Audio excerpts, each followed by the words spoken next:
Suicide is a big topic, not only for its finality, but also because of its commonality. You see, the World Health Organization reports that every 40 seconds, someone somewhere completes the act of suicide. And that's just those who complete it. Then we have to factor in the persons who've attempted it. Then we have to consider the persons who are thinking about it. In my estimation, that could be as close as your next door neighbor. Suicide doesn't start with the act. There are a number of contributing factors which lead us to this point, and they're not mutually exclusive. Things like tendencies in our behavior, being impulsive, quick to anger, or tendencies in our ways of thinking. If this happens or if this doesn't happen, then there's nothing else.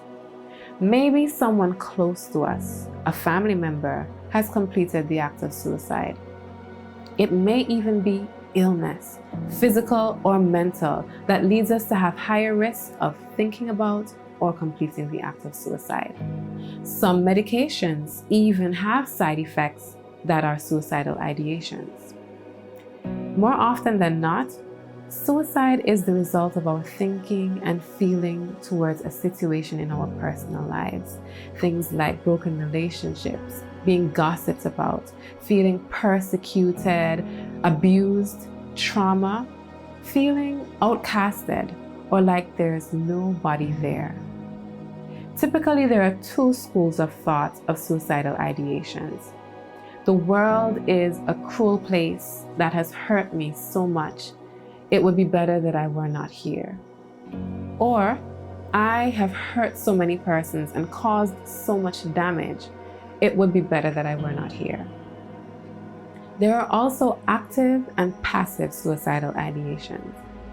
Active ideation is when you are seeking out ways and making plans to inflict harm and ultimately cause your death. The passive ideation could be something like walking down the street and hoping that someone just runs over you. There are some misconceptions about suicidal ideation as well. For example, men are actually more likely to complete the act of suicide in a more lethal way and may present in being overly violent or engaging in risky behaviors that show little regard for their life. Children also can experience suicidal ideation, and that's something to be mindful of.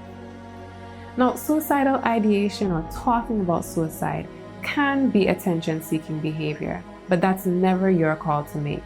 Each and every time, this is something to be taken seriously.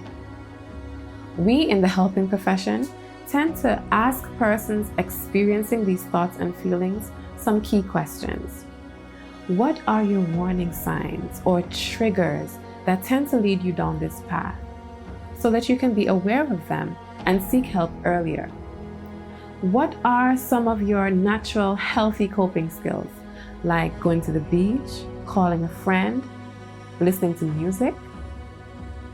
Also, what's something that you can identify that is a reason for living, like someone, a memory, or a goal? What's something that gives your life a sense of purpose? Suicide prevention, however, is a societal issue. So if someone comes to you seeking to express themselves and confide in you what they're feeling or what they're thinking, it's not for you to just panic, but more an opportunity for you to listen, to really be there with the person, to try to understand what they're experiencing. It may require reaching out to a therapist. You may have to refer them to a doctor or even take them to the emergency room. I want to ask each and every person watching this video right now, how are you treating the persons around you? At work, at home, at school, wherever. Are you being kind? Be kind. Your kindness could just be someone else's miracle.